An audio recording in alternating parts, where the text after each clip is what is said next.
spreading Torah throughout the globe. Surin just told me this evening that he received an email from somebody in Iraq, a soldier in Iraq, who was getting inspiration from watching Torah anytime while he's serving in Iraq. Is there anybody there still, or this is a soldier? I think a soldier. So who knows what that inspiration did to inspire him and to maybe who knows what, to accomplish what. So we have to thank Torah Anytime for all the work it's doing tonight. So the lecture tonight is a lecture entitled A Kabbalistic Look at the War in Gaza. And I'd like to open our eyes to the deeper level of really what the conflict is all about. You know, somebody mentioned to me the other day, if you've been studying what's been going on in Gaza over the last few years, but 3 years ago, we had the Gaza Strip. It was under Jewish rule. We had a beautiful group of settlements there called Gush Katif. And we gave it all back. We left. Does anybody been to Gaza, to Gush Katif? I was there when we still had it.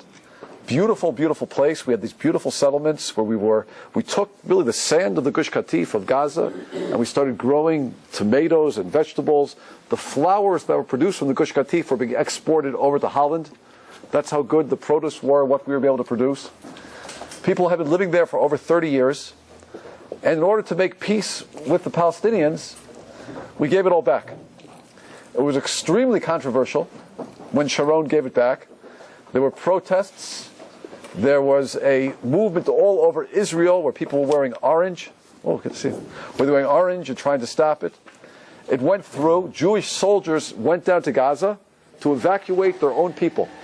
It's the first time, I think, in history where the army of one's own country evacuates its own citizens by force. It was all over. We were shocked by it. But the feeling was, okay, this is what you have to do for peace. Many of us thought it wasn't going to lead to peace, which of course we saw it didn't. As soon as we gave it back, almost the next day, missiles started pouring in from Gaza into the settlements nearby. Over the last 3 years, I think Sderot has been hit with thousands of missiles. The southern Gaza has been hit with missiles. Missiles have recently gone as far as Ashkelon and Ashdod and Beersheba. Last month, the IDF went in, the Israeli Defense Forces went into Gaza, as we all know, and in a war that lasted about 3 weeks, succeeded in killing thousands of Hamas fighters, tried its best to destroy the tunnels which were used to smuggle weapons in from Egypt. And then the war stopped. It stopped. Was there a victory? We don't know. Ceasefire. As soon as the ceasefire ends, all of a sudden, missiles start coming over again. And to this day, we're back to missiles. So somebody asked me a question. So what's going on? We give back land. We give them the whole Gaza Strip. We leave. And they still want to kill us. Is the fight over land? Or is there a fight going on here which has really nothing to do with the land itself? But there's a fight that maybe has a very deep spiritual cause. And perhaps if we can analyze that cause tonight, perhaps we'll know really how to fight the enemy. And if we know how to fight the enemy properly, maybe we'll win. So let's begin by really understanding, before we look at Gaza, really what anti-Semitism is. You know, anti-Semitism is the hatred of the Jew. We're the only nation that has its own word for the hatred of that nation. You don't hear anti-Scotism, anti-Englandism, anti-Irelandism. You don't hear it. But we have our own word for the hatred of the Jew called anti-Semitism. Because it seems that the hatred of the Jew is a phenomena which stretches over history. You know, the question is, why does the non-Jew hate us? In 1987, Chaim Herzog, who was then president of Israel, commissioned a colloquium of anti-Semitism, on anti-Semitism, at Rutgers University. And the following professor made this comment. In trying to explain anti-Semitism, he says as follows: the uniqueness of anti-Semitism lies in the fact that no other people in the world have ever been charged simultaneously with alienation from society and with cosmopolitanism. At the same time, they hate us. Why? Because we're separate. Look at the Hasidim in Brooklyn. They dress apart. They live apart. At the same time, they hate us. Why? Look how involved you are in everything. You run the Federal Reserve. Shlomo Bernanke. That's his real name. You had Alan Greenspan. You run Wall Street. You almost put a Vice President, Lieberman, up there. So at the same time, they accuse us of being separate from society. They accuse us of being too involved in society. They accuse us of being the capitalistic exploiters and also revolutionary communists. They accuse us of running the investment banks. They accuse us of the crash on Wall Street. Maybe rightfully so. They accuse us of being the communists. Who are many of the communists in Russia? Many of them were Jews. Trotsky, he was a Jew. In fact, they say Trotsky's grandsons actually came to Israel and became religious Jews again. They accuse us of being communists and capitalists at the same time. It says the Jews were accused of having an imperious mentality. Same time, people of the book. One time they accuse us of being imperious, meaning we want to conquer. Same time they accuse us because we're too studious. They accuse us of being military aggressors, like we saw right now in the war in Gaza. We're the aggressor. You see all those pictures all over the internet, all the Jewish war crimes against the Palestinians. We're the aggressor. At the same time, they accuse us of being cowardly pacifists. If you ever look at the anti-Semitism that came out during World War II, about Hitler, Yom HaShomo, it was all based on the Jew being a coward. They accuse us of being chosen, the chosen people, and at the same time having an inferior human nature. They accuse us of being arrogant, and they accuse us because we're too timid. With both extreme individualism, community adherence, they accuse us of being guilty of the crucifixion of Jesus, and at the same time holds account for the invention of Christianity. So the world just can't seem to make up their mind why they hate us. But they seem to hate us for something. What do they hate us for? You know, I have a study here, just looking at the history of the world since the year 250 until the year 1948. Did you know since the year 250, we have been expelled from close to 100 places around the world. In 250, we were expelled from Carthage, 415 Alexandria, 554 France, 56, I'm skipping around, 612 Spain, 855 Italy, 1012 Mayence, 1181 France, 1290 England, 1306 France again, 1348 Switzerland. Oh, let's go then. 1349, we were expelled from Hungary. 1394, Germany. 1424, Zurich. 1432, Mainz. 1456, Bavaria. Skip a little bit. 1495, Lithuania. Oh, excuse me, 1492, Spain. Good. 1497, Portugal. We went from Spain to Portugal. 1497, you're out of Portugal. 1499, out of Germany again. 1540, let's go to the 1500s. 1540, Naples. 1550, Genoa. It's all Spain. Italy. 1555, Pesaro. 1559, Austria. Skip a little bit. 1614, Frankfurt. Oh, Germany again. 1615, Worms. 1649, Ukraine. 1654, Little Russia. 1656, Lithuania. 1669, North Africa. Let's go a little bit. 1740, Little Russia. 1745, Moravia. 1761, the Bordeaux. I'm skipping all over. 1775, Warsaw. 1804, the Russian villages. They kicked us out of the Russian villages. 1808, they kicked us out of the Russian countryside. 1815, Lubeck. 1815, Swab in Bavaria. 1862, 1843, Prussia and the Russian-Austrian border. 1866, Romania. 1919, Bavaria. 1938, 1945, all the Nazi-controlled areas. 1948, the Arab countries. When we started the state, we were kicked out of all the Arab countries. And of course, 2005, we can add to the list. Soviet Union. Well, the Soviet Union. Well, we left Gaza. 205, Gaza.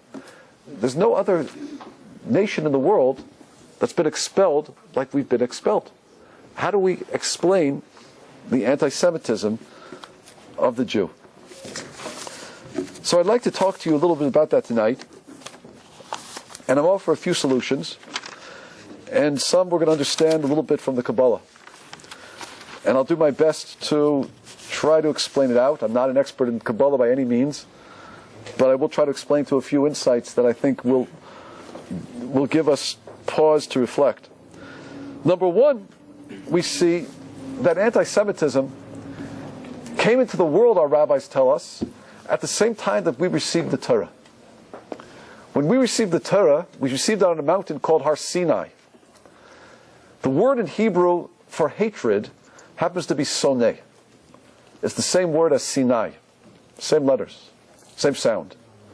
Our rabbis say when we received the Torah at Har Sinai, all of a sudden, hatred for the Jew came into the world. What happened? They say it was jealousy. Anti-Semitism at its core is really jealousy that we have something very special. You know, when we talk about 613 mitzvot, in our own mind, we sometimes say 613 commandments. The word mitzvah doesn't mean commandment. The word mitzvah in Hebrew is a very interesting word. It comes from the Hebrew word sav, which means connection. We have 613 points of connection with God that no other nation has. And the rest of the world seems to sense that connection and either wants to cling to us or is jealous of us. So you should understand something. Next time you experience anti-Semitism, next time someone says something to you about your being Jewish, you know what you should say? Thank you for reminding me that I have something special. Thank you for reminding me that there's a jealousy that you have for me. And after you've said that, then you can proceed to punch him in the face, or wherever you want to hit him. But first acknowledge that he acknowledged something about you. That you have something, that we have something as a nation. Thank you for the compliment. Thank you for the compliment. So cause number one is the hatred for who we are. Excuse me, the jealousy for what we possess. Now, I should say like this. The job of the Jewish people in the world, our main job as a nation, is to teach the world that God exists. That Hashem is there, and that He exists, and that everything in the world is under His supervision. What does that mean? It means that every time one stubs his toe down below, it's decreed above. The Talmud tells us. When you stub your toe at night, you have to understand God was directing your toe to the door. And there was a reason for it, and a purpose for it. Our rabbis asked a question one time. They said, that leaf over there, what's its purpose? They saw a leaf falling off a tree. So the rabbi said, let's follow it and watch. They watched it glide off the tree, back and forth, back and forth. They watched it gently land on the ground. And as they saw it land on a caterpillar. A caterpillar. The sun was beating very strongly on that caterpillar at that moment.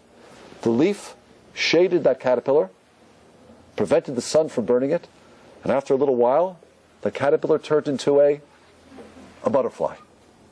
So a rabbi said, Hashem is in such control of this universe. Every leaf that falls off a tree is being guided. That's the Jewish message. That's the vision that we have to teach to the world. That God doesn't just exist, but He's an active partner in the world. And that's why, my friends, when a Jew denies that there is such guidance in this world, when a Jew says it's all coincidence, let me tell you what the Rambam says happens when we, as a nation, or as individuals, particularly as a nation, claim that things are coincidence.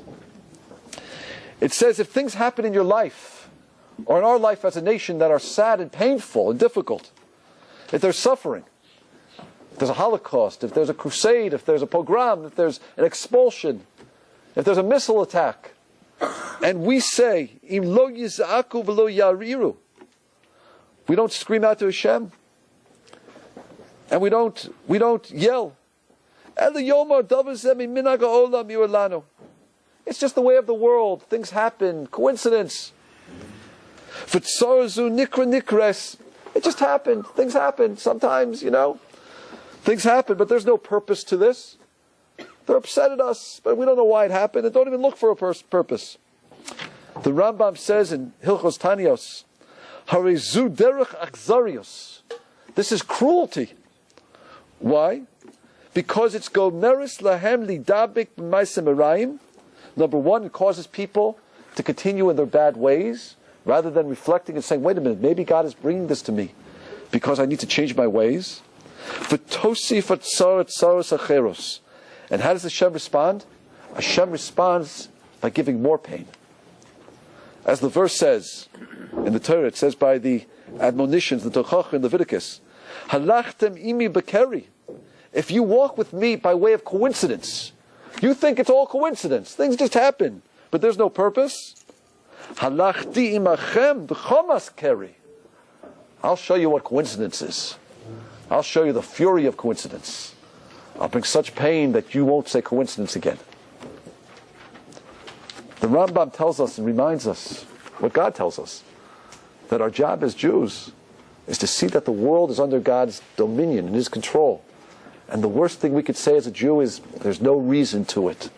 Hashem says, you say that, I'm going to bring a fury. I'm going to bring a tsar to your life, a pain to your life, to remind you to wake up and remember that everything is under God's control. Now, how does God do this?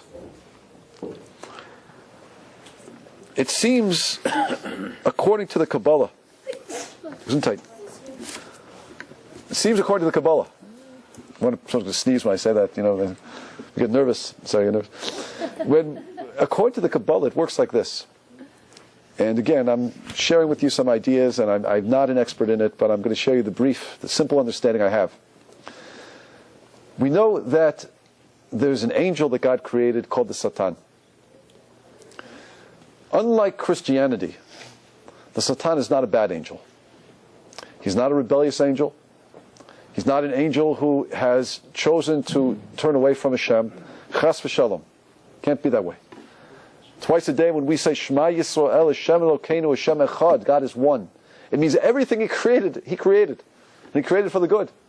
God created the Satan.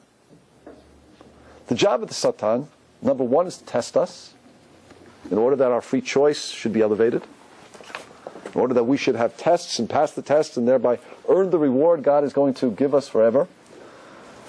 Another job of the Satan, however, is a job which is to keep the Jewish people on track. He's not betraying God when he does that. He's doing God's will. In other words, the whole purpose of this world is that we as a nation have to show the world that God exists. And there's no such thing as chance or coincidence.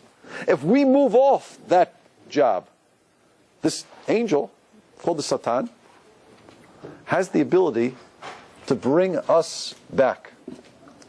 And the Kabbalah says like this: when we turn away from God, we empower this force.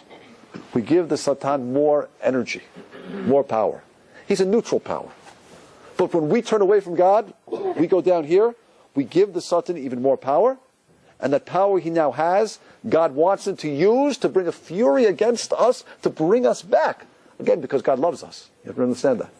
But the Satan is the agent of that work, and we empower the Satan by our moving away from God. Now, how does the Satan do this job? He does this job through the means of certain nations. Certain nations which have chosen, through their own bad free choice decisions, have chosen very evil paths. The Satan will use them as his agents to bring the Jewish people back to Teshuvah. So let me show you what I mean. Do a little work here on the board.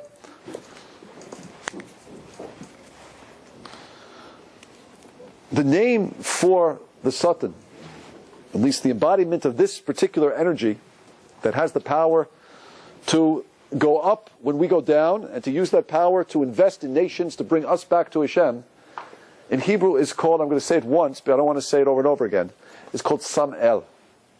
Have you heard that name before? I'm going to refer to it as Samchel. Samuel? Right. I'm going to refer to it from now as Samkel, because I don't want to say it. I'm not supposed to say the name. But you know what I'm talking about when I say Samkel? It's this word right here. I'm going to write it out in Hebrew. Samel. Okay? Samel. That's the name of the Satan. Probably seen that name before. But we're going to call it from now on Samkel, so we don't say the name. Now, I just want to show you something very fascinating, and we're going to see more fascinating things as we go along. I'd like to do a simple gematria with you just on the name and see what the gematria teaches us.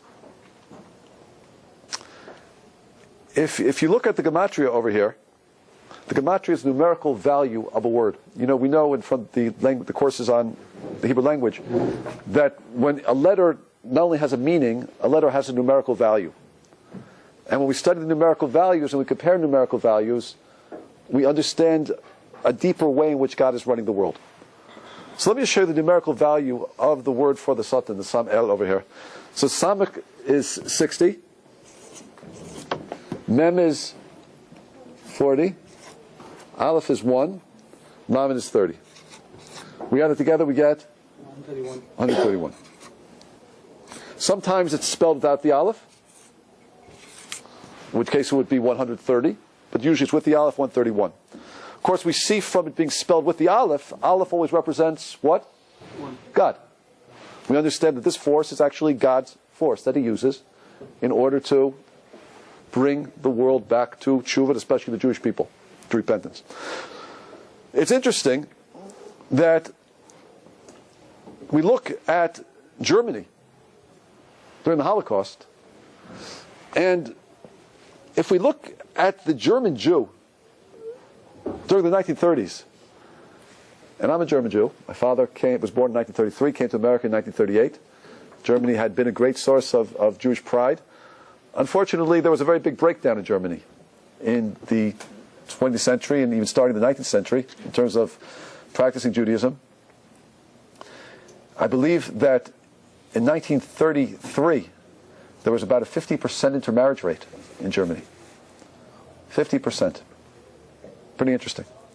People were converting to Catholicism, Christianity, moving very far away from Judaism. All of a sudden, in 1933, somebody comes to power named Hitler. And by 1935, they had evoked certain laws. They're called the Nuremberg laws. Nuremberg was also the place where the Nazi criminals were tried after the war. The first Nuremberg law that was evoked was a law that said intermarriage is forbidden by pain of penal servitude. A Jew or non-Jew who intermarries is sent to a concentration camp. That's interesting to a religious Jew. You know why?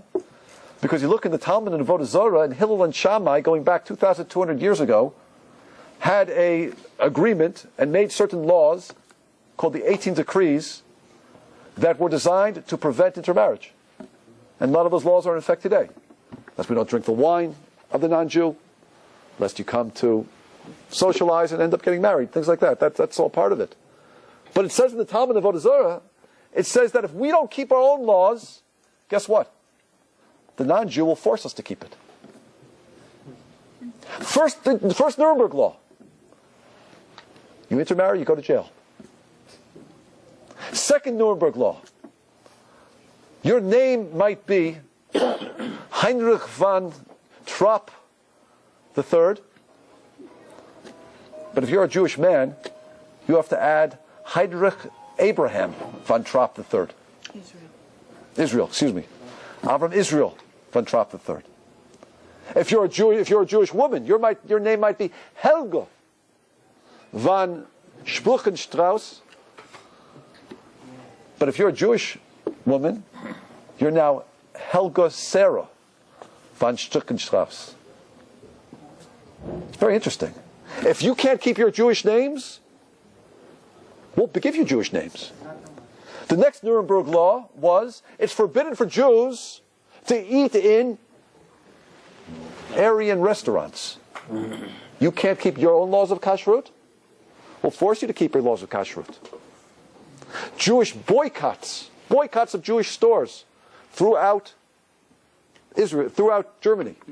Things got so bad one Saturday that the Jews were afraid to open their stores, afraid to go to the businesses. In fact, they were boycotted. They couldn't go. And if they were caught going to business, they would risk physical harm. They say that on that day, the synagogues were filled.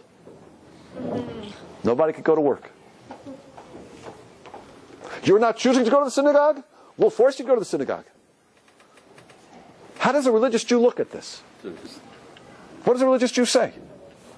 Has this nation, Germany, been empowered somehow by the Satan to bring us back to God? Well, let's take a look.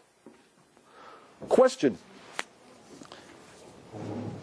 Who was the Nazi criminal who the Israelis caught in 1960 in Buenos Aires? Who was responsible for the final solution, the attempted final solution in Europe? What was his name? Eichmann. You heard of him? Adolf Eichmann? The Israelis went into, he was one of the worst Nazi criminals. He was responsible for the organization probably of many of the deportation of the Jews to concentration camps. One of the worst Nazis, Eichmann. The Israelis went in 1960 to Buenos Aires in a fantastic operation. There's a good book on it also. And they went in and they found him. He was living then as an Argentinian citizen. They identified him. They had a whole operation in which they captured him. They held him in a safe house. They eventually dressed him up as part of an Israeli crew leaving Buenos Aires on a plane. They drugged him. They flew him out of Argentina secretly that way. They got into Israel and they tried him. And it was a trial that shook the world in 1960. They put him in a glass booth because they were afraid people would kill him. They eventually found him guilty. And of course, they hung him. Eichmann, one of the worst criminals of the Nazi era. And just take a look at his name, by the way, which is pretty interesting because, if I were to spell his name out in Hebrew, I would spell it like this. I would spell it Eichmann.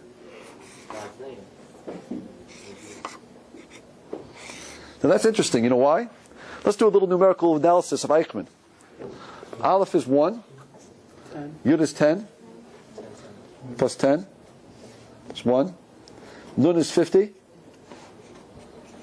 Mem is 40. Nun is 50 again. Oh no, I'm sorry, this is 20. Right, Chof is 20, I'm sorry. And Nun is 50. And let's add it together. What do we get there? 90, 110, 120, 130, 131. Ooh, very interesting.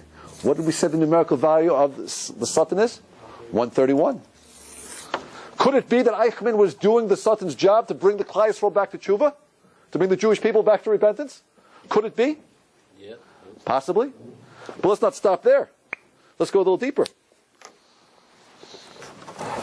Who is the main mastermind of the attempted destruction of European Jewry and all Jewry?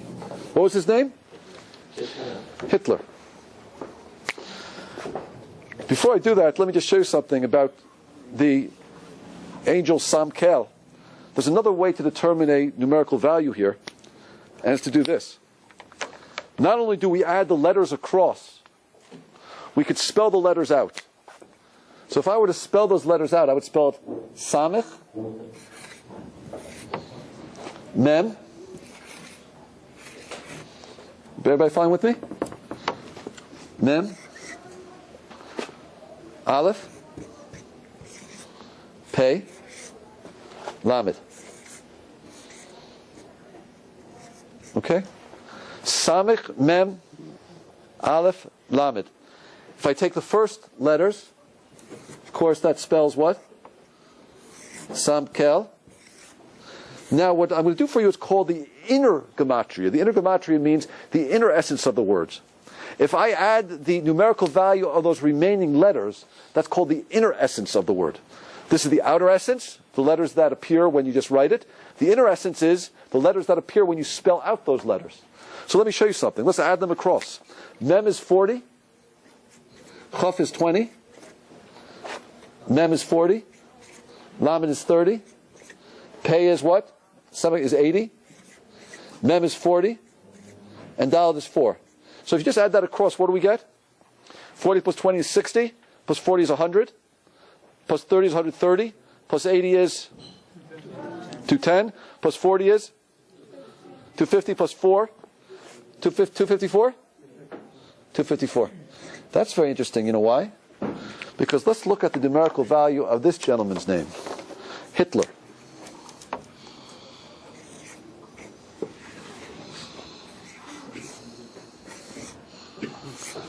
Hitler.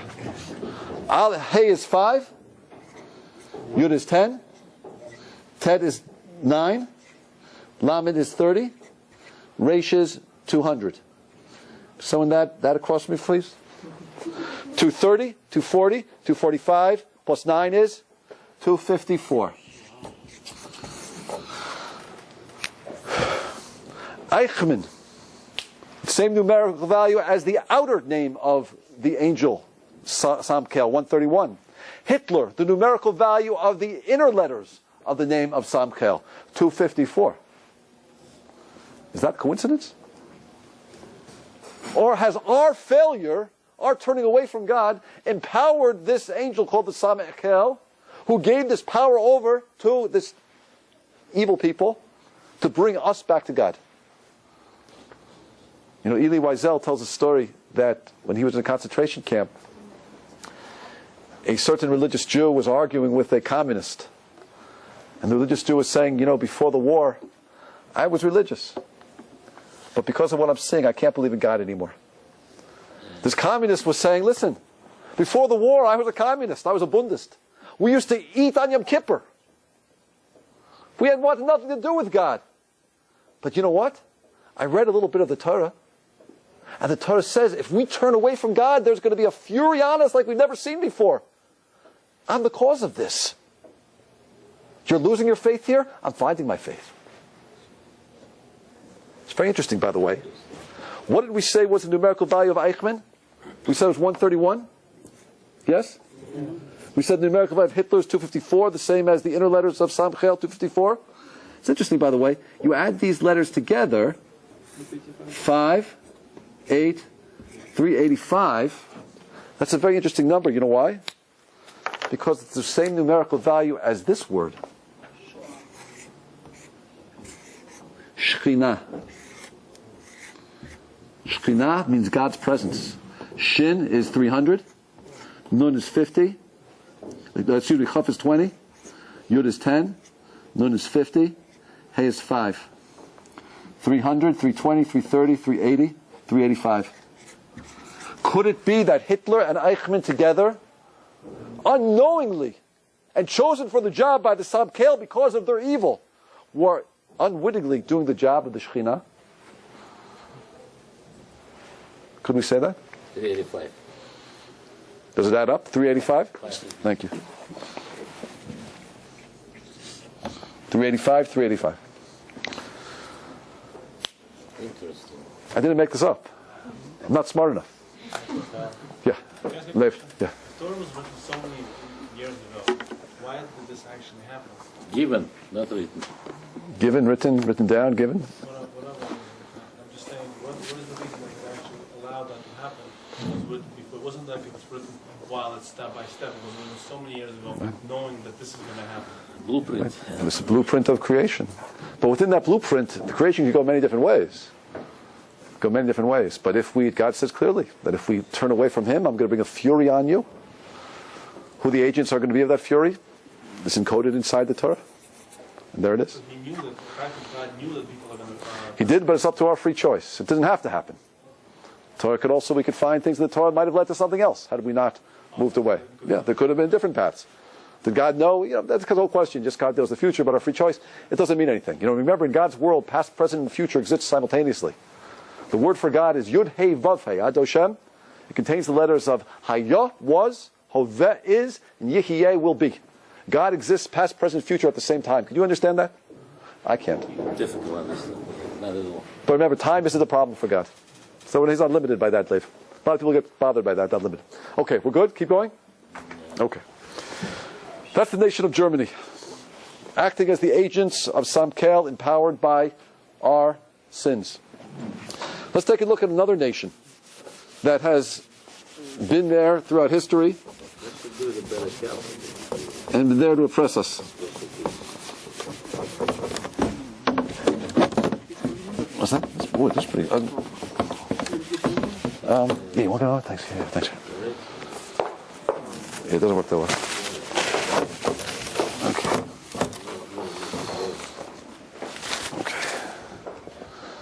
Sorry about the chalkboard there. That piece will do a better job there. That's all right. Okay, just have to. Maybe I should wash it. Okay, thank you. Yours going to take care of it. Yours going to take care of it. Okay, let's talk about another nation now. Another nation that has been there throughout history, and it seems to have been another vehicle of Hashem's plan, is the Arab nation. Who was the father of the Arab nation? Somebody called Yishmael. Yishmael has been the father, the son of Abraham, and is the father of the Arab nation, Yishmael. Now, it's interesting. Our rabbis ask a very, very interesting question. I'd like to read it to you. Our rabbis ask in the Talmud, in the Tractate of Shabbat, they ask the following question. Listen carefully to the question. The question says as follows. My time Torah aricha ganufte. Why is it? Actually, let me start a little further up. It says like this. Rabbi Zera ashchech the Rav Yehuda. One day Rabbi Zera found Rav Yehuda. The hovaka apichta de bei chamoa. He was standing at the opening of his father-in-law's house. V'chazyi dehavi b'dicha daite. He saw that he was in a really good mood. He said, if I ask Rabbi Yehuda any question now, this is the time to ask. He's in such a good mood, he'll answer anything. So he takes out his list of questions, and he asks the following question. What would you ask Rabbi Yehuda? If you saw Rabbi Yehuda in such a great mood, you know Rabbi Yehuda understands the secrets of the world, you could ask him any question you want. What would you ask him? Why? I could probably think of some good questions to ask him. Rabbi Zera asked him the following question. My time Torah aricha genufte. Why does the ox have a long tail? What type of question is that? Why does the ox have a long tail? You could ask Rabbi Yehuda anything you want, Mason, and that's what you ask? So, Rabbi Yehuda says back, Mishum d'dayer bi'agme uboy lechushe boki. Because they dwell in the mud, and they need the tail to swat the flies. Okay. What does that mean? Use the axe for the fly? For the tail. No, the tail. So, the Maral explains, the Chidush HaGados explains this question. The question Rabbi Zer was asking Rabbi Yehuda was really as follows. What's the reason the ox, different animals represent different nations in history? The ox, the most powerful of animals, represents the Arab nations, represents Yishmael. Why is it so powerful? We see its power. All other nations have come and they've gone. The Babylonians destroyed our temple. Where are they? They're gone. The Greeks persecuted us. Hanukkah story. They're gone. The Egyptians enslaved us. A nothing country. The Phoenicians, who even knows where they were? But the Arabs, Yishmael, has gone neck to neck with the Jewish people throughout history. Wherever we've been, there they are, and there they are right now, a very strong nation with over 1 billion adherents to Islam. So his question is, why does the ox have such a long tail? Meaning, why is this ox, this nation called Yishmael, the Arab nation, why did they keep extending themselves? Why do they have such a long tail? Meaning, why do we keep seeing them walk, so to speak, throughout history? How come they don't get washed away like every other nation? So Rabbi Yehuda answers, because their job is to swat the flies away. The job of the tail is to swat the flies away. And the Maral explains, it means to swat the sins away from the Jewish people. You know, a fly in Kabbalah is always connected with the idea of sin. In fact, the word for fly in Hebrew, thank you, Vashma. The word for fly in Hebrew is zavuv. Zavuv. It sounds like what it is, Zavuv. It's the same word in Hebrew as Ziva, Zav. Zav in Hebrew means the sin of sexual immorality. Ziva. What does that have to mean? What's that all about? The purpose of this world is to have direction. To see there's a director, and to direct every moment of your life towards that director. The idea of immorality, or we call sexual morality, is to take the power of a human being and direct it aimlessly. When one lives one's life like that, in essence, they're denying that there's direction in this world. You can be aimless. You don't need to have direction and purpose. In essence, it's denying that there's a purpose to this world. The zvuv, the fly, is in the Kabbalah is always a symbol of that. And even if you look at the way the fly moves, how does it move?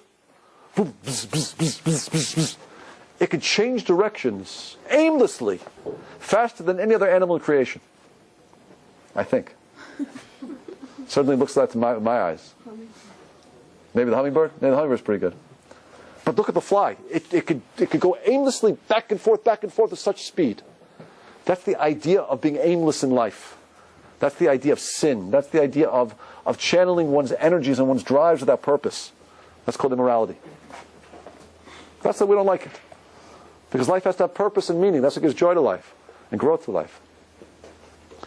So he said the purpose of the tail of this ox, it means the purpose of Yishmael, the Arab nations that have survived throughout history, is to swat away the flies from the Jewish people. That's when the Jewish people fall into sin. The job of the Arabs is to bring us back to Shuvah. That's what the Gemara is telling us. They have one job, to bring us back. And that's why our rabbis teach us, by the way, that the name that we have for the leader of the Arab, the starter of the Arab people, what was his name? Yishmael. If I write it out, it's Yish, Ma, El. Like Israel, he's the only other nation that has the name God in it, Kel. If you translate it, it means Yishma Kel. What does that mean? Listen to God. The Kabbalah says that God will listen. So some say that means that God will listen to Yishmael, that he has a lot of power because of his prayers. The Kabbalah says, no, you got it all wrong.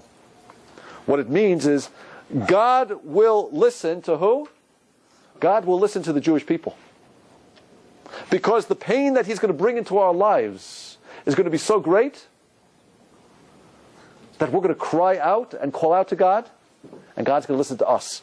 God will listen. He is the agent of God, so to speak, to bring us back, so God will listen to us. Now, how do we see this? I'll share something very beautiful to share a few numerical values here. If I were to write out the word Yishmael, I would write it out again. This is called the outer gematria. If we look for the inner essence of it, again, I write out the letters. So Yud I would write like this. Yud, Shin, Mem, Ayin, Aleph, and Lamed. If I take the numerical value of all of these letters going across, you want to take my word for it? You want me to add it up for you? Okay, I'll add it up for you.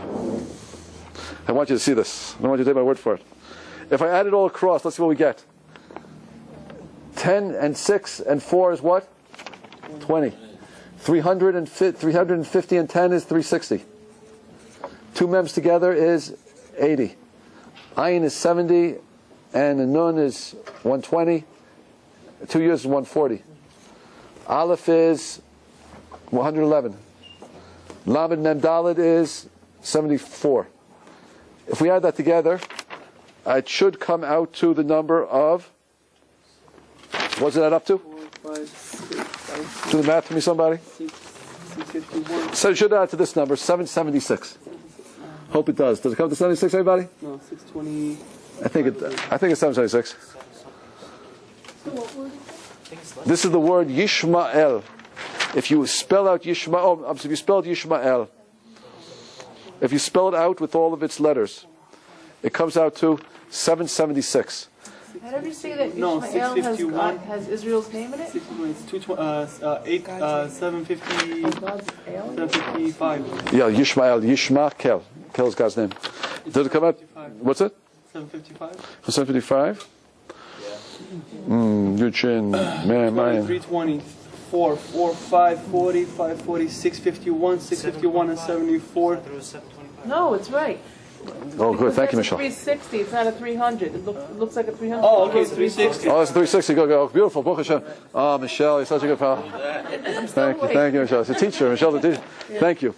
Now, you know what? This is very interesting. You know why? Because it happens to be the same numerical value as the following three things. It's the same numerical value as Biat HaMashiach. The numerical value of the coming of the Messiah, Biat HaMashiach, 776. It's the same numerical value as Shuvu Banim B'Shovavim. In Jeremiah says, return my children to me and I'll return to you. Guess what? Numerical value, 776. It's the same numerical value as the prophet Malachi says, Shuvu Alai Vashuva Aleichem. Return to me, and I'll come close to you, God says. Guess what? The numerical value of those three words? 776. And that's what our sages are telling us. The job of Yishmael is to what? Bring us back to tshuva so God will listen to us.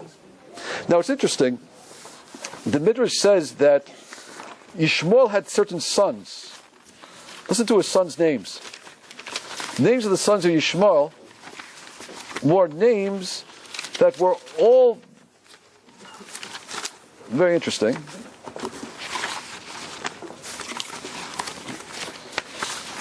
The Midrash says, listen to these names. One of Yishmael, so all his names were names that have to do with how we should react to the abuse of Yishmael. He had one son whose name was Mishma, from the word Shama, meaning what? If we feel that Yishmael is oppressing us, listen. Shema Yisrael Hashem Elokeinu Hashem Echad. Listen to the words of God. He had another son named Duma, which in Hebrew means be silent. If Yishmael brings pain into your life, don't question God. Be silent. Look at yourself. He had another son named Masa, which means to bear a burden, to act humbly. If Yishmael brings pain into your life, remind yourself that you have to be humble. He had another son named Chadad, which means to be sharp. If Yishmael brings pain into your life, remember you have to be sharp in your Torah learning. He had another son named Tema, which means to repeat over with your mouth. If Yishmael brings pain to you as a nation, remember you have to work harder on the Torah. Speak it out more. He had another son named Yitor, which means guard. If Yishmael brings pain to your life, remember Shmor as the Shabbos. You have to guard the Shabbos. He had another son named Nafish, which means you'll increase with merit.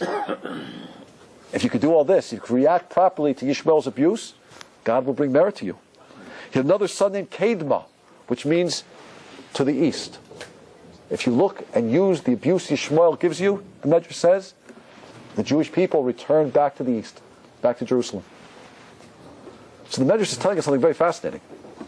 It's telling that the whole purpose of Yishmael throughout history is to bring the Jewish people back to Hashem. Basically, they are our help. What's that? They are our help. They're our helpers. Now it's interesting. This is true, by the way, not only about Yishmael, but Yishmael seems to run side by side with us throughout history. It's true, in fact, by all of the nations in the Arab world, which are all Yishmael's children. And let me show you how that's true. What are some of the nations of the Arab world? Well, let's see. We have a nation called Syria.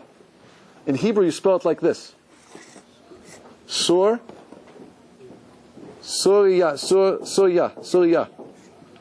Like this. Syria. If you look at the words, by the way, you know what it means? Surya. Turn to God. The job of the Syrians are to help us turn to God. Look at another nation which is in the north, by the way. It's not necessarily the Arab nation, but it's close by. It's a nation called Russia. Rusiya. You see the same letters. Samik Vav Resh. The Russian oppression. turn to God. That's its purpose. We have another nation in the Middle East. What's its name? It's called what? Well, let's look at Mitzrayim, the Egyptians. Mitzrayim, Egypt, is Mitzrayim, which is very interesting. If I change these letters around, you know what it means? Tsar, pain, from Yam, pain from the sea. In the Kabbalah, it says that the sea, the water, always represents the idea of immersion in physicality. The sea always represents the physical world. It can also mean Torah, but the negative side is the physical world. When we get immersed too deeply in the physical world, pain from the sea. The Egyptians will bring about pain. You know, in Egypt, by the way, when did the slavery begin? It says the Jewish people began to increase and multiply, and said we multiplied mi'od. With ma'od. What does ma'od mean? A lot. Mi'od, but it should say mi'od. We increased a lot. That means our numbers increased. No, we increased with mi'od. What does it mean to increase with mi'od? We increased financially. We started moving out of Goshen. We went around Egypt. We started buying up the real estate. All of a sudden, the slavery began. You get too involved in the yam, tsar mina yam. Too much involved in the physical world, you can forget God. The Egyptians brought us back. Another nation there is called Jordan. Jordan. Jordan. Which, if you look at it, it means Yarad Din. Judgment will fall. The job of the Jordanians to bring judgment against us. There's another nation there, which is a very interesting one, called Iraq. Look at Iraq for a moment. Iraq. What do we see about Iraq that's interesting? Well, we see some interesting letters in there. Iraq. We see. What's that? You're a city, but then the city would be right. What's that? What's that?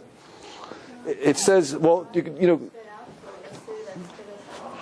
We'll do a few things for you. Number one, if I switch the letters around, I can spell it like this. It says Rak Ayin, which means Rak means only, Ayin means analysis. Think. If you're going to be a nation that doesn't think, you're going to have oppression from this place called Iraq, who's going to force you only to think. If you look at another way, if you look at it, you see the words Ra. Ra means evil. Another word you see in there is Keri. Keri is, again, another word for sexual immorality. If we're going to go after the wrong things in life, the evil and immorality, pain is going to come from this place called Iraq. What about Iran? Anything about Iran. So I'm going to run. Something is going on. I don't know. It's going to be. Now it's interesting. Let's talk about Iraq for one more moment, by the way. There's another nation that shares this job with the Sultan. His nation is Amalek. And again, like we see Hitler, and like we're going to see in the Palestinians in a minute, another nation called Amalek, job was to bring us back to Tshuva. Now they don't know they're doing this because they're chosen for the job because of their very evil ways. Let's take a look at a certain character who existed in the last few years, a man named Saddam Hussein. Saddam Hussein. First of all, Amalek, the nation Amalek, the nation that's always trying to harm the Jewish people, attacked us when we came out of Egypt. Let's do a little numerical analysis of Amalek. Ayin, 70. Mem, 40. Lamed, 30. Kuf, 100. We add together, what do we get? 130, 170. 240. Let's spell out, you guessed it, the name Saddam Hussein. And let's see what the numerical value of Saddam Hussein is. This is funny. Having a good time? You enjoying yourself? Having fun? Good. I'm having fun also. Okay, here we go. Let's spell out Saddam Hussein. Saddam Hussein, if I spell it out, it works like this. What's that? If we spell out Saddam Hussein, let's see what we get. Saddam Hussein. Here we go. Samek, Aleph, Daled, Aleph, Mem. Hussein, we'll spell like this.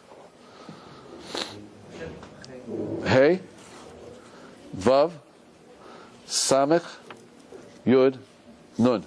Let's take a look. Samech is 60, 61, 65, 66, plus 40 is? 104 plus 5. 111. 109. No, 111. It was 106, not 111. 106, 111. Let's try again. 61, 64. Okay, dude, someone's not out for me. Someone's smart. What do we get over here? Give me the letter, you know. Samech is 60. Okay. Aleph is 1, 61. Dalet, 65. 60 plus 1 is 66. Plus 40. 106. Hussein, Hey is 5. Plus 6, that's 11. Samech is 60. That's what? Six. Hussein. No, that's the way it's spelled. Hey is 5. Vav is 6. That's 11 plus 60. That is 60 plus 11 is what? 71 plus a yud is 81 plus 50. 130. 131. You change the hay to have 131. 81 plus 50, 131? 131. 131. Well, it's 131. Does it work? No. Couple more hours. Help me along here, everybody. Saddam Hussein. Saddam Hussein. What? Saddam, no, it's just going. This is what we spelled. Saddam Hussein. Hussein. Or maybe it's a chet. Maybe it's Hussein. You're right, maybe it's Hussein. Let's see. Nun is 50, 60, 120, 126, 126, 131. So we're off a little bit. 137. 237. I'm off by 3. Oh, what's my mistake? It's a chet, which is 8. Add 3. There we go, 240. Good, thank you. Yuch Hashem works. 240, 240. Amalek is the same numerical value as Saddam Hussein. And you know what's interesting, by the way? I saw a study. When Saddam Hussein sent the Scuds against Israel in 1991, how many miles per hour can the Scud missiles fly? So I saw a report, 1,600 kilometers per hour. 1,600. That's very interesting. You know why? Because it said in last week's Parsha, when Amalek attacked us, when we came out of Egypt, Amalek crossed over from the Saudi Arabian Peninsula to the border with Egypt to attack us. And guess how many mil he traveled? 1,600. Very interesting. It's also interesting, of course, to know that, Saddam Hussein fired 39 rockets on Israel, and of course there are 39 things you can't do on Shabbos, which is very interesting. So we see definitely a connection between Iraq, Saddam Hussein, and their unwitting position to bring the Jewish people back to Tshuva. Now let's talk about the Palestinians. Yes. Yeah, question. Check it. Saddam Hussein used the full name, but for Adolf Hitler, you just use Hitler. Okay, I don't know. I don't know. That we have to search for it. I don't know. You're right. No, We're not. Just go with the show. Yeah. No, you're right. You're right. that's your homework. So Jacob, you're right. You're right. It's the study of gematria is an aid to understanding. It's an aid to understanding. It's not the proof within itself. The fact that we could find that the inner letters of Hitler formed the inner letters of the Satan, right, and the outer letters of Hitler formed the letters of Eichmann. It fits with our philosophical understanding that, of course, these individuals were agents of the Satan to bring the Jewish people back to Tshuva. Is that the proof in itself? No, we have to put it together with philosophy, and it aids the philosophy. So, right. So it's just a nice thought to think, to see that Saddam Hussein happens to be the same gematria as Amalek. I mean, it's still pretty close. It's still pretty good. Is it the science within it? Is it to say that's my proof within its own right? I'm not going to go there. I'm just suggesting that in context of everything we're saying tonight, I think we're developing a certain theme. To understand the nations that oppress us are oppressing us. Why? Because they're trying to bring us back to something. And that's the point that I'm trying to bring out tonight. Let's take a look at the Palestinians, everybody. If they thought it would bring us back, they probably would stop. If they knew it was bringing us back, they would stop. Correct. That would be a good way to hate us. But they're working for the Satan. Okay. Let's take a look, everybody. Now, what did we say before? And this is the point in Kabbalah that we have to know. That this energy called the Samkel is empowered by us. In other words, Hashem created it in a way that we have a symbiotic, an umbilical, so to speak, connection to it. That's to say, when we're keeping mitzvahs and we're doing what we're supposed to be as a Jewish people, the energy that the Satan, that this force possesses, called the Samel, is very low. When we move away from Torah and mitzvahs, it's very high. So how much, when you think about it, you have the Arab nation, which is screaming Allah Akbar all the time. God is great. That gives them a lot of merit. What type of merit do we have if we're not screaming at the same decibel? And we're not screaming Allah Akbar, we're screaming Ale Disco, whatever we're screaming. Obviously, we're empowering this force. The Zohar tells us that there's been a nation throughout Jewish history whose job has been to be the agent of the Samkel. And that nation has always been the nation called the Plishtim, the Philistines. The Plishtim were a nation that lived, guess where? In Gaza. They were the nation that was constantly oppressing the Jewish people throughout history. We know that David HaMelech was fighting them. The war with Goliath was against the Plishtim. In fact, it was in a place called Gat, very close to Gaza. We know that Shimshon HaGibor, Samson, actually tried to do a guerrilla warfare against the Plishtim, the Philistines. He did it by marrying Plishtim women and trying to penetrate that way and to wreak havoc upon the army from within. And it says clearly in the book of Shmuel and Melachim, Kings, that when the Jewish people were low spiritually, the Plishtim were high. And that's when they went to war against us. It seems that the Plishtim have been the means through which the Satan has operated in order to bring God's din into the world. God's judgment into the world, especially judgment for the Jewish people when we've fallen. Let's take a look just at a few gematrias of Plishtim and see if we learn something from them. If I were to write out the word for the Philistines, which the Palestinians, by the way, are the descendants of, many of them are at least, could be, that's where they live.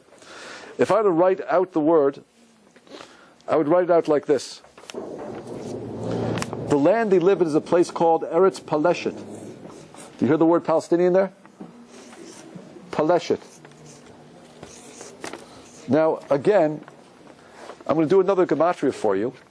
If I take the first letter and I'm going to spell it out, I'll spell it out Pei Yud, Lamed, Shin, and Tuf, like we've done before. If I take the first letter of it, of course, what does that spell? Paleshet, which means the land of the Philistines. They're called the Paleshet. That's what they're called in Hebrew. If I take now the remaining letters, which we call the inner essence of the gematria, let's add them together. Let's see what we have. Yud is 10. Mem is 40. Dalet is 4. Yud is 10. Nun is 50. Aleph is 1. And Vav is 6. Could someone add that across for me? 114, 111. Nope. So 50 plus 40 is 90. 100, a 10, 114. 114. Ooh, did I skip something here? How are we doing over here? Help me along, everybody. Help me with this. 121. No, I missed something. Let's see. Let's see. We have a Yud. It's 10. 50, 54, 64. We have 64, right? Plus 6 is 70. 120. Whoa, give me help. Someone help me along here. What we got? What I missed? I wanted to add 131, right? It's supposed to go out to 131. Which is 10. So where's that Yud I missed? I don't know, because I don't know. Let's see. Where did I miss the Yud? I'm sorry about that, everybody. Is it paid? Nope. Let's see. I have a Pei, Plishtin. I have a Lamed. I have a Shin. Oh, I think it's spelled like this. I think sometimes Shin is spelled with 2 Yuds, maybe. Because it's supposed to come out, I hope it's supposed to come out. It's supposed to come out to this, 131 again. 131 we know is the gematria of our friend Samikel, right? The Satan. So again we see that the Palestinians, the Plishtim, again, have that power, so to speak, to utilize, to bring the Jewish people back to tshuva. Now, what's interesting about the Palestinians also is they live in a place, where do they live? They live in a place called Gaza. Correct? A place called Gaza. Let's take a look at Gaza for a moment. Gaza. That's where they live. If I write out these letters, Gaza, I'm going to get the following. Ayin, Zayin, Hey. If I add these letters across, you guessed it. What's it spelled? What's the numerical value? 131. Ooh. Nice coincidence. 262 altogether. The place where they live, 131. Their name himself, 131. Samkel, the angel that's empowered when we're low, 131. The Plishtim have always been there to bring us back to tshuva when we fall. That's the way it works. In fact, that's the fight that we've always had through them throughout history. You know, it says that David HaMelech, when he was fighting Goliath, so Goliath was a huge giant, they say 13 feet, a huge giant. David HaMelech was a little boy, not a little boy, he was 28 years old, but a very small person, and he defeated him. It said that Goliath, before the battle, he went up top of the mountain, and for 40 days, he would curse the Jewish people. Why 40 days? Because he understood that the merit of the Jewish people is that we stood at Har Sinai for 40 days. So he wants to undo that merit. It says he would curse us in the morning and the evening. Why? Because he wanted to stop us from saying Shema Yisrael. He understood that our strength is what? When we're connected. Our weakness is when we disconnect. David HaMelech understood that. And David HaMelech said it doesn't matter how big he is and how strong he is. If you believe in Hashem, you can conquer and you can vanquish. And David HaMelech went out with 5 stones representing the 5 books of Torah and a slingshot and was successful in hitting Goliath right in the forehead. And in fact, the word Goliath, which is Goliath, it really means something very interesting. It means galui taf. Galui taf means to reveal the taf. You know, the taf is the last letter of the Hebrew alphabet. If the aleph is the first letter, represents the idea of God's oneness, the letter the most distant from God is the last letter, called the taf. The taf always represents the idea of pure physicality, the world without any God. He was revealing a world without God. That's what his goal was. In fact, the Plishtim were a religion. As a religion, they worshipped, guess who they worshipped? They worshipped a God called Baal Ha, you guessed it, Zvuv, God of the flies. What do we say the flies represent? Sin. Sin. No director, no control, do whatever you want. Bzz, bzz, bzz, bzz, bzz, bzz. Back and forth, no direction, there's no creator, there's no director. Be free. That was their God. That's the Plishtim worshipped. So they have a real freedom. They were a nation immersed in a philosophy of rebellion against the Creator. And it's no wonder that when we were low spiritually, God would empower this nation. Because this nation was the opposite of the Jewish people. You know, it's interesting that our rabbis are teaching us very strongly, I think, throughout all these examples, that the real fight against the anti-Semite,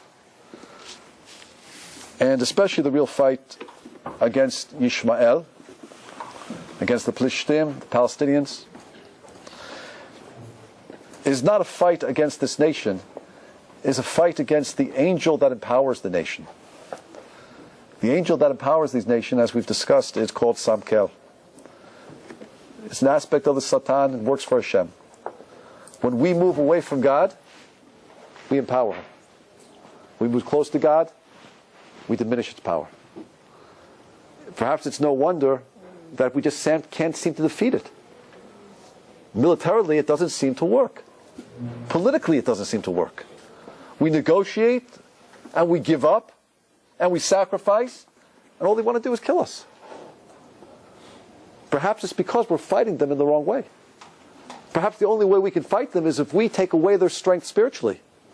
But that's only if we raise spiritually. And I'll tell you something, in this past war, which I have to say, I don't know what's going to happen going forward politically, but there were tremendous miracles in this war. Tremendous miracles. There was a miracle from day one. Just how Israel did an amazing attack the first day of the war. I don't even know what happened the first day of the war. The week before, they were sending missiles and missiles upon Israel. So Israel got together in the cabinet, and they said, we have to decide what to do. Should we attack? Shouldn't we attack? The Hamas in Gaza were ready for the attack. Israel put out a statement, we're not attacking. The whole country went, what? Then the next statement Israel put out is, we're going to discuss it again. They went back to talk and back to discuss. So Hamas was sitting pretty, sending missiles, no problem. Friday afternoon, an order goes out from the high command in the IDF, the Israel Defense Forces, that all the soldiers, the paratroopers who are surrounding the Gaza, should go home for Shabbat. Hamas is watching this through their, binoculars. They see all these trucks of soldiers and paratroopers move away. Business as usual. Saturday morning, the offices are filled. Saturday, 11:20, Israeli jets, straight over Gaza. Why on Saturday? Why Shabbat? They felt they had to. They had a psak. They had a psak even from Rav Steinman, I think. They went straight. They went over. I'm serious. Not serious. They flew over. They knocked out over 550 Hamas fighters in dress uniforms. There was a whole picture that there was a parade of cadets who were graduating from the Hamas military academy, wiped out in the parade line. Yes. To that extent, Israel succeeded in fooling them. They say during this war, there were more requests for tzitzit than ever before in the Israel Defense Forces. Now, if you ask me, the fact that less than 5 soldiers were killed and over 1,000, 2,000 Hamas fighters were killed. Miracle. If you don't see miracle here, I don't know what you see. And I think it's because in this war, Israel did it right. They did it right militarily, and they were a great army. I'm not going to knock the army, but never accuse me of that. But we did it right in that we realized, and the soldiers realized, and the young soldiers realized it. Young soldiers who had never had yeshiva background were asking for blessings before they went into battle. Were asking for tzitzit. Were carrying pictures of the Baba Sali in their pockets. Were going in saying Shema Yisrael. And we're winning. And I'll tell you something which I read. My daughter told me this from Eretz Yisrael, and I followed up by doing some research on the internet. There was a story that was circulating in Gaza that a paratrooper unit was assigned to go into Gaza City to destroy houses that were used to send missiles. They went into one house. They see a woman sitting there in black, an old woman. He said to her, she said to them, don't come in. The house is booby-trapped. He said, who are you? She doesn't say. They leave. They go into another house. Same woman is sitting there, dressed in black, old woman. They say, who are you? She says, get out of here. The house is booby-trapped. They thought that there were tunnels connecting the houses, because they know that the Hamas fighters use tunnels. They go further down into Gaza City to another house. There she is again, in another house. She says, get out of this house. The house is booby-trapped. Finally, the commander of this unit says to her, what is your name? And she says to them, my name is Rachel. This commander then sent a bomb detonation squad to these houses, and in fact all these houses were booby-trapped. And had the soldiers gone in, they would have all died. The commander of this unit told this to his father, who went to speak to Shmuel Eliyahu. Shmuel Eliyahu was the chief rabbi of Sfat. He's the son of a Gaon Rav Mordechai Shlita. He said to Shmuel Eliyahu, could you please ask your father, Rav Mordechai Eliyahu, who's the great sages, Kabbalists in Eretz Yisrael, about the story. Is the story true? Shmuel Eliyahu said that he was embarrassed to ask his father, because his father usually dismisses these stories. But he said to his father, do you remember during World War II that there was a report when the Germans were about to invade Israel. You know what happened in World War II? Rommel and his army was in Egypt. They were about to come into Israel and would have massacred Jews. But there was a heavy rain in Egypt and stopped Rommel's tanks, and eventually the British were able to defeat them. But the Jews in Israel in 1943 were davening with tremendous fervor. And he asked his father, do you remember that time that Rachel Amenu was seen davening at the Kever Rachel in 1943? And his father said, yes, I remember. So his son said to him, people said they saw her again in Gaza City. You know what his father said? He said, did she say that I sent them? Mordechai told his son Shmuel, he'd been to Kever Rachel from his hospital bed. He's not well. He's an old man. He'd been to Kever Rachel 3 times. And he petitioned Rachel Amenu to please come to help the soldiers in Gaza. He said the story is true. That's what it said. That's Shmuel out. Listen, you can listen to the interview online. Let's give the secular government. Rabbi, online it shows that if you check Yeah, Aish. I got emails about it. They have the whole picture. The whole picture of it. Yeah. What do we see, my friends? Why did we deserve to see such miracles? I think we deserve to see miracles like this because we fought the enemy in the right way. We fought the enemy not just militarily, but we fought the enemy at the real source of where the enemy's strength is. The strength of the enemy is when we're low spiritually. Our strength is when we're high spiritually. When we're high spiritually, Samkel is diminished. When we're low spiritually, Samkel is empowered. If we're going to win this fight against the Palestinians, it doesn't depend on the IDF, it doesn't depend on the soldiers, it depends on Am Yisrael. It depends on you, it depends on me. Our spiritual level is what diminishes the power of the Samkel.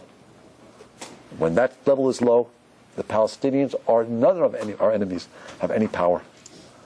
We fight the war right here. It's our job to do what we can to raise ourselves spiritually. By doing so, we're going to bring peace, safety, security to the lives of Israel, and B'ezrat Hashem be the beginning of Mashiach ben Rabbi Amenu. Amen.